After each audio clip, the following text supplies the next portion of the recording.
নমস্কার প্রিয় ইউটিউব দর্শক, আমি মহাশ্বেতা। সবাইকে আমার ইউটিউব চ্যানেল ক্রাফট অ্যান্ড কুকে স্বাগত। আজকে আমি আবার একটা নতুন ভিডিও নিয়ে চলে এসেছি। আজকে আমি আপনাদের শেয়ার করব আজকে দুপুরে কি কি রান্না করলাম, তো সেইটা আপনাদের সঙ্গে শেয়ার করব। আসুন আর দেরি না করে দেখে নেওয়া যাক। আজ বাজার থেকে নিয়ে চলে এলাম দুটো ইলিশ। তো আমাদের বাজারে এইরকম ছোট ছোট ইলিশই পাওয়া যায়। তো বড় ইলিশ এলে কখনোই আমি দেখতে পাই না বা পাই না, আমি যে টাইমে যাই ওই টাইমে পাই না। তো দুটো ইলিশ ভালো করে উপরে আঁশ তুলে কেটে আমি পিস পিস করে ভেতরের নোংরা অংশ ফেলে দিয়ে পিস পিস করে নিব। ইলিশগুলো কাটা হয়ে গেছে, পরিষ্কার করে ধুয়ে নিব। এদিকে ধুয়ে রেখে দিয়ে আমি বাগানে চলে এলাম। বাগান থেকে চাল কুমড়ো পাতা তুলে নেব। সবসময় তো কলা পাতায় পাতুরি খেয়েছেন, তো একবার বানিয়ে দেখুন চাল কুমড়ো পাতায়, দারুণ খেতে হয়। এরপরে ইলিশ মাছগুলোকে আমি ধুয়ে জল ঝরিয়ে নিয়েছি। তার মধ্যে আমি দিয়ে দেব 2 চামচ হলুদ, 2 চামচ লবণ। মাছটা যেরকম পরিমাণ থাকবে সেই রকম দেবেন। তো এরপরে 1 চামচ কি 2 চামচ সরিষার তেল দিয়ে ভালো করে হাত দিয়ে মাখিয়ে নিব, যাতে লবণটা ভেতরে প্রবেশ করে। মাখিয়ে রেস্টে রেখে দিব, আধ ঘন্টা রেস্টে রেখে দিব। এদিকে আমি আজকের সবজিতে কাটছি পেঁপে। গাছ থেকে তুলে আনলাম একটা ছোট পেঁপে। পেঁপেটা সেদ্ধ করে নিব। আর তরুলি গাছে হয়েছিল, তরুলি একটু একটু মানে পেকে গেছে, ওই তরুলিগুলোকে কেটে নিব। আর বটবটি গাছ থেকে তুলে এনেছি, সেও কেটে নিব। আর সঙ্গে ঝিঙে তুলে এনেছি, সেগুলোও কেটে নিব। এখানে আমি ঝিঙের পোস্ত বানাবো। এরপরে কড়াইতে পরিমাণ মতন তেল দিয়ে দিলাম। তেলটা ভালো করে চারদিকে একটু নাড়িয়ে দিয়ে বটবটিগুলো ভেজে নিব। বটবটিগুলো ভালো করে ধুয়ে আমি জল ঝরিয়ে নিয়েছিলাম। এরপরে কড়াইতে দিয়ে অল্প একটু লবণ দিয়ে দিলাম, আর সঙ্গে দিয়ে দিব হলুদ। হলুদ লবণ দিয়ে ভালো করে নাড়িয়ে দিয়ে আমি ঢাকনা দিয়ে ভেজে নিব। ভাজা হয়ে গেছে, তুলে নিব। সেই কড়াইতে আমি আবারও ওটা পরিষ্কার করে এরপরে দিয়ে দিব তেল। তেল দিয়ে সেই পাকা আর কাঁচা একসঙ্গে মেশানো তরুলিগুলো ভেজে নিব। এই রকম দুটো মাঝ বরাবর দুটো টুকরো করে ভেজে নিতে হবে। লবণ দিয়ে দিলাম আর হলুদ দিয়ে দিব। দিয়ে ভালো করে নাড়িয়ে চাড়িয়ে, এতে একটুও জল দিব না, ঢাকনা দিয়ে দিয়ে লো আঁচে ভাজা হয়ে যাবে। ভাজা হয়ে গেছে, তুলে নিব। এগুলো সবগুলো তরুলিও বলে, কুন্দলিও বলে। তো ভাজা হয়ে গেছে, তুলে নিয়েছি। সেই কড়াইতে আবারও তেল দিয়ে আমি কালো জিরে ফোড়ন দিয়ে দিব। এছাড়া আদার্স কিছুই দেব না। এরপরে আমি এখানে নিয়ে নিয়েছি ঝিঙে আর আলু। ঝিঙে টুকরো টুকরো করে নিয়েছি আর আলু সঙ্গে নিয়েছি। ঝিঙেগুলো ছোট ঝিঙে, মানে পটল ঝিঙে। আর পরে ঝিঙেগুলো আর সবজিগুলো ভালো করে নাড়িয়ে দিয়ে লবণ দিয়ে দেবো, হলুদ দিয়ে দেবো। হলুদ লবণ ভালো করে একটু সবজিটাকে কষিয়ে নিয়েই এরপরে দিয়ে দিব সেই বেটে রাখা পোস্ত। পোস্ত নিয়ে নিয়েছি, পোস্তটা বেটে দিয়ে দিলাম। এখানে পোস্ত ছাড়াও বাদাম দিয়েও করতে পারো।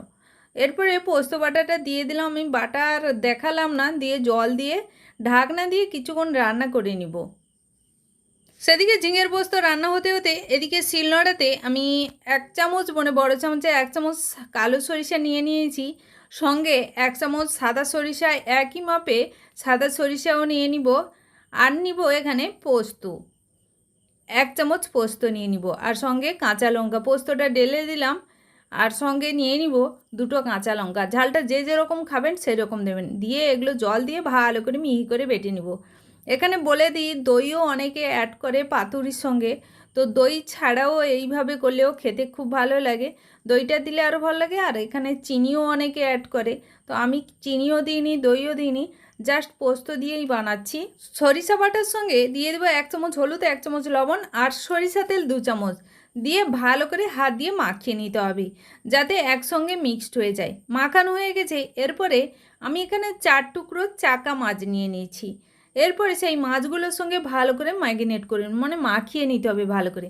মাখানো হয়ে গেছে। এরপরে সেই পাতাগুলো ভালো করে পরিষ্কার করে ধুয়ে নিয়েছিলাম, ধুয়ে জল ঝরিয়ে নিয়েছি। এরপরে পাতাগুলোর মধ্যে সেই ইলিশ মাছের সর্ষে মাখানো, মানে যে মশলাগুলো মাখিয়েছিলাম, ওই মশলা সমেত আমি পাতার মধ্যে রেখে ভালো করে চারদিকে মুড়ে নিতে হবে, যাতে না মশলাটা বেরিয়ে যায়। এইভাবে খুব সুন্দর করে মুড়তে হবে। মশলাও বেরোবে না, মাছও বেরোবে না। আর এতে বাঁধার কোনো ঝামেলা দরকার নেই। এইভাবে উল্টে দিলেই আর কিছুই বেরোবে না, আর বাঁধার প্রয়োজন নেই। সবগুলো একইভাবে আমি তৈরি করে নিব। এদিকে আমি এগুলো বানাতে বানাতে সেদিকে দেখে নিব আমার পোস্ত রান্না হয়ে গেছে। এরপরে আমি নামিয়ে নিব। পোস্তটা নামিয়ে ভালো করে পরিষ্কার করে কড়াইটা ধুয়ে নিতে হবে। ধোয়া হয়ে গেছে। সেই কড়াইতে আবারও তেল দিয়ে দিলাম। তেলটা হালকা করে দিব, বেশি তেল দিব না। তেল দিয়ে সেই যে পাতুরিগুলো বানিয়েছিলাম ওগুলো উল্টে উল্টে দিতে হবে, এইভাবে দিয়ে দিব।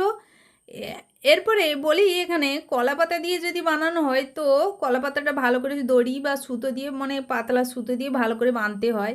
এতে কিন্তু কোনো বাঁধার ঝামেলা নেই, ঝামেলা ছাড়াই এটা খুব সহজেই বানানো যায়। তো এইভাবেই বানিয়ে ফেলবেন, খেতে কিন্তু দারুণ লাগে। তো পাতুরিগুলো উল্টে পাল্টে এইভাবে ঢাকনা দিয়ে দিয়ে ভেজে নিতে হবে, খুব লো আঁচে ভাজতে হবে। তো বেশি যদি হিট দিয়ে দেন তাহলে এটা পুড়ে যেতে পারে। এইভাবে আমি খুব আস্তে আস্তে ভাজা কিন্তু হয়ে গেছে, উল্টে পাল্টে ঢাকনা দিয়ে দিয়ে ভেজে নিয়েছি, লাল লাল হয়ে গেছে। আর এই পাতায় পাতুরি করলে, মানে এই চাল কুমড়ো পাতায় পাতুরি করলে পাতা সমেত খাওয়া যায়। তো কলা পাতায় করলে কি হয়, কলা পাতাটা ফেলে দিতে হয়, ওটা আর খাওয়া যায় না। ওই জন্য আমি চাল কুমড়ো পাতাটা ফেলবো না বলেই ওই জন্য চাল কুমড়ো পাতায় বানিয়েছি। এরপরে সেই কড়াইতে ভাজা হয়ে গেছে, তুলে নিয়েছি। আবারও তেল দিয়ে পেঁয়াজ দিয়ে দিলাম, 2-3টা পেঁয়াজ দিয়ে দিব। আর সেই ইলিশ মাছের তেলটা দিয়ে দিলাম। ইলিশ মাছ যেহেতু ছোটো, ওই জন্য তেলও খুব সামান্য বেরিয়েছে। দিয়ে ভালো করে পেঁয়াজের সঙ্গে ভেজে নিব। আর এখানে আমি 2টো কাঁচা লঙ্কা চেরা দিয়েছি, 2টো নয় 4টা দিয়ে দিলাম, মানে পরে আবার একটা অ্যাড করেছি। দিয়ে ভালো করে উল্টে পাল্টে ভেজে নিব। আর আমুদে মাছ, যাকে অনেকে আমরা বলি যেটা রুই মাছ বা আমুদে মাছ, ওই আমুদে মাছগুলোকে দিয়ে পেঁয়াজের সঙ্গে নাড়িয়ে টাড়িয়ে তারপরে সরিষা বাটা দিয়ে দিব। এখানে সাদা সরিষা বাটাটা দিয়ে দিলাম। দিয়ে ভালো করে ফোটাতে ফোটাতে 1 চামচ হলুদ আর 1 চামচ লবণ দিয়ে জলের মধ্যে অ্যাড করে দিব। অ্যাড করে দিয়ে ভালো করে ফুটিয়ে নিতে হবে, যাতে একটু মাখো মাখো হয়ে আসে, তখনই খেতে কিন্তু দারুণ লাগে। হয়ে এসছে মাখো মাখো, এত দেখতে ভালো লাগছে আর খেতে দারুণ হয়েছে, অসাধারণ। এইভাবে আমুদে মাছের ঝাল চচ্চড়ি ভাপা যাকে বলে, খেতে কিন্তু অসাধারণ লাগে। হয়ে গেছে, এরপরে আমি নামিয়ে নিব। এরপরে আমি প্লেটের মধ্যে সাজিয়ে দেবো আজকে কি কি রান্না করলাম, আজকের থালি। তো এখানে আমি পেঁপে সেদ্ধ করেছিলাম, তো পেঁপে ভাতে দিইনি, ভাতেও দেওয়া যায়, সেদ্ধও করা যায়, ভাজাও করা যায়। তো আমি পেঁপেটা শুধু সেদ্ধ করে নিয়েছি। আর এখানে তরুলি ভাজা ছিল, তরুলি ভাজাগুলো একটা একটা অ্যাড করে দিচ্ছি। আর সঙ্গে এখানে আমি বরবটি ভাজছিলাম, এটাও দিয়ে দিব। বরবটি ভাজাগুলো খেতে খুব ভালো লাগে। তো ভাজা হয়ে গেছে, এরপরে সেই আমুদে মাছের ঝাল চচ্চড়ি ভাপা দিয়ে দিলাম, দিয়ে দিয়েছি। এরপরে সেই ইলিশ মাছের পাতুরি একটা বাটির মধ্যে দিয়ে দিয়েছি, ওটা আর আমি থালা ভর্তি হয়ে গেছে, ওতে দিলাম না। আর সঙ্গে ছিল ঝিঙের পোস্ত, ঝিঙ্গা আলু পোস্ত, দারুণ হয়েছে। আর লেবু কাঁচা লঙ্কা। ভিডিওটি কেমন লাগলো অবশ্যই কমেন্ট করে জানাবেন। আর ভালো লাগলে লাইক শেয়ার ও সাবস্ক্রাইব করবেন। আর পাশে থাকা বেল আইকনটি ক্লিক করে আমার চ্যানেল ক্রাফট অ্যান্ড কুকের পাশে থাকবেন। নমস্কার।